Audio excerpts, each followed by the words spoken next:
అడగొచ్చు అంటే మామూలుగా తెలంగాణ తెచ్చుకున్నాం అన్ని ఆకాంక్షలతో తెలంగాణ వస్తే బాగుపడతాం అనుకున్నాం.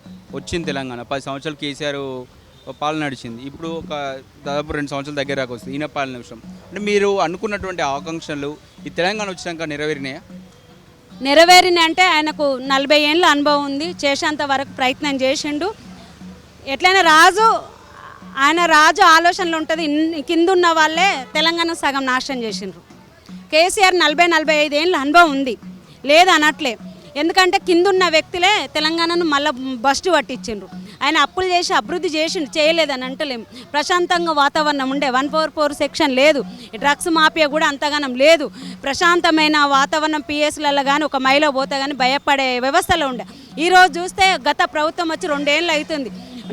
నా అన్నదమ్ములు పిహెచ్డి చదివి ఎంకామ్ బీకామ్లు బీటెక్లు చదివి ఒక్కొక్కరు గడ్డాలు మిసాలు పెంచుకొని 15,000కు కాంట్రాక్ట్ బేస్ కింద జాబ్ చేస్తే రేపు జీతం ఇచ్చే పరిస్థితులే లేదు.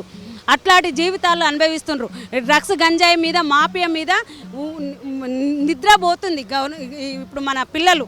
ఎందుకంటే వాళ్ళు 30 ఏళ్ళు రాకముందుకే 60 ఏళ్ళలాగా అయిపోయి హౌస్ తగ్గుతుంది. ముందు దాని మీద చేయండి.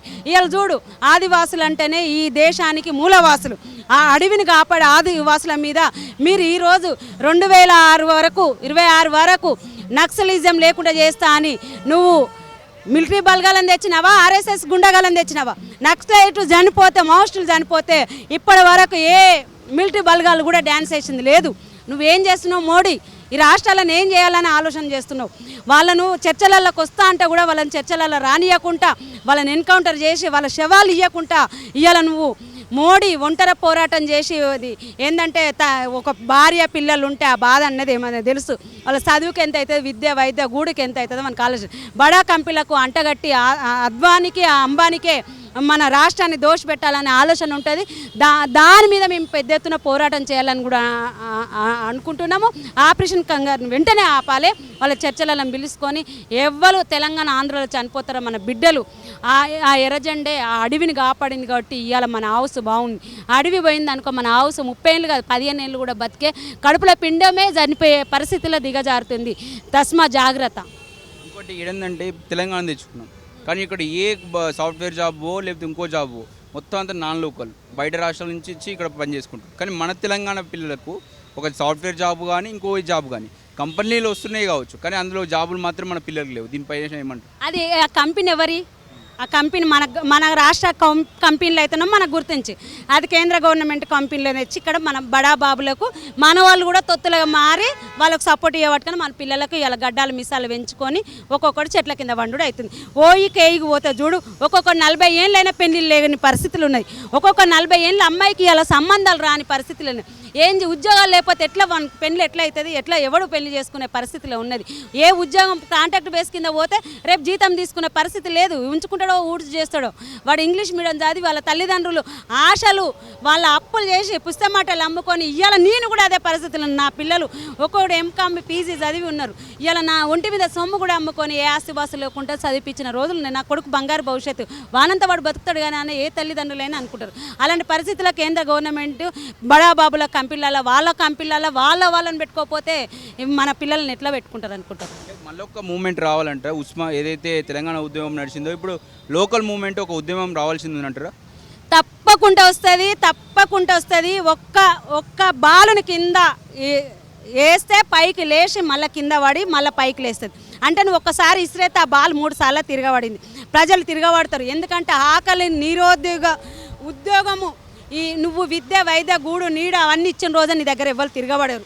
అవి లేని రోజు ఎవరైనా మూలకున్న ముసలైనా లేచి ఆ జెండా పట్టుకొని ఉద్యమాలు చేయవలసి వస్తుంది. ఇప్పుడు పసిపిల్ల కాండి సత్య ముసలి వరకు కూడా ఉద్యమాలు చేసి ఈ రాష్ట్రాన్ని కాపాడుకునే అవకాశం ఉంటుంది. ముందు భవిష్యత్తులో ఇంకా తెలంగాణ కంటే ఎక్కువ అవుతుంది. ఎందుకంటే ఉద్యోగాలు లేక ఈ ఉద్యోగాలు చేసే బదులు ఉద్యమాలు చేసిందే గొప్పతనం అని పోతారు. ఇవాళ భారతదేశంలో 75 లక్షల కార్మికులు ఉన్నారు. 8th 10th 9th చదివని పిల్లలు కూడా ఉన్నారు. ఆ బాల కార్మికుల కోసం నిర్మించు. నువ్వేంది బంగారు భవిష్యత్తు నిర్మించు. నువ్వు నక్సలైట్లను ఏరేస్తా అంటున్నావు. నువ్వు ఆకలి లేని సమాజాన్ని నిర్మించని మోడీని హెచ్చరిస్తున్నాం. నువ్వు నక్సలైట్లను ఏరేస్తా అంటున్నావు. ఈ సమాజానికి ఏం తెచ్చినావని అడుగుతున్నాం మేము. ఆకలి సావు ఇది జిఎస్టీ అని ఈఎస్టీ అని ఇదా అని అదా అని తెచ్చి నీ మనసులను పెట్టుకొని మమ్మల్ని ఇంట్లో వండుకున్న ఆడవాళ్ళకు కూడా రక్షణ లేకుండా పోతుందని నేను అడుగుతున్నాను.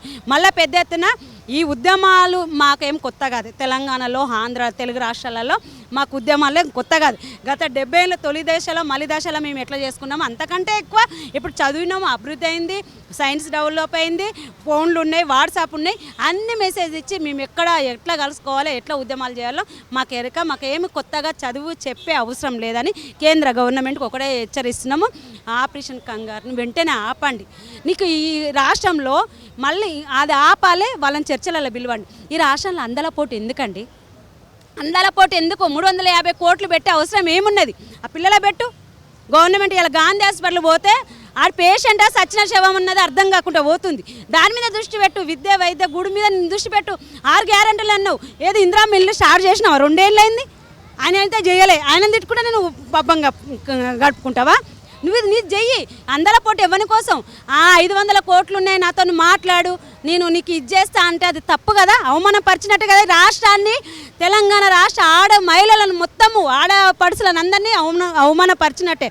ఆమె పోయి ఆమె ఇండియన్లో ఆమె ప్రెస్ మీటింగ్ ఇచ్చింది. ఎంత పరువు పోయింది కదా రాష్ట్ర పైసలు పోయి పరువు పోయి. నువ్వు 32 కిలోల బంగారము. నువ్వు నిరుపేదలు ఎంతమంది ఉన్నారు? చదువు విద్య వైద్య గూడు లేక ఇలా మహిళలు ఎక్కువ అధిక సంఖ్యలో క్యాన్సర్తో పడుతుండ్రు. అలా బడ్జెట్లు నువ్వు పెట్టు. నువ్వు అందల పోటీ ఎందుకు? మా అక్కలు నాటేసేటోళ్ళు అందల పోట్లు రారా? ఊడ్చేటోళ్ళు అందల పోటు రారా? ఇళ్ళలో పాష్ పని చేసేటోళ్ళు అందల పోటు రాదా? అందల పోటులో నువ్వు ప్రపంచ దేశంలో పిలుచుకున్నావు, ఓకే. అందరికి ఇస్తున్నావా? నువ్వు ఒక మహిళకి ఇచ్చి ఆ మహిళను నువ్వు నేను చెప్పినట్టు తినాలి. నీ 1 ఇయర్ దాకా మళ్ళీ 72 కాదు 73 వచ్చేదాకా మేము చెప్పినట్టు మేము ఫుడ్ తినాలి, మా బెడ్ మీద నువ్వు పడుకోవాలని అంటే ఎంతవరకు కరెక్టు? ఒక ఆడపిల్ల అంటే ఆట బొమ్మ కాదు కదా. ఆడపిల్ల ఈ దేశానికి ఒక అది తెలుగు తల్లికి చీర కట్టి ఎంత ముద్దుగా చూపిస్తున్నావు, ఆ నాలెడ్జ్ లేదా? సగం సగం బట్టలు వేసి చార్మినార్ చుట్టూ తిప్పితే మొగోళ్ళు సొల్లు కాల్చుకొని చూస్తుండ్రు. ఎవరు పరుగు పోతుంది? నీకు పెట్టుబడి పెట్టిన వాళ్ళతో చెప్పినట్టు వినాలని వాళ్ళతో మాట్లాడతావా? రాష్ట్ర పరువు తీసినావు. అయితే నాలెడ్జ్ ఉంటే నీకు నాలెడ్జ్లో నువ్వు వీడి తీసుకొచ్చి పరువు తీయపోతూ నేను రేవంత్ అన్నకు ఒకటే చెప్తాను, రాష్ట్రము ఆగమవుతుంది. ఆగం కాకుండా చూడన్నా దయచేసి మన రాష్ట్రాన్ని కాపాడుతాము. ఇది 108 దేశాలతో సమానం మన తెలంగాణ రాష్ట్రం.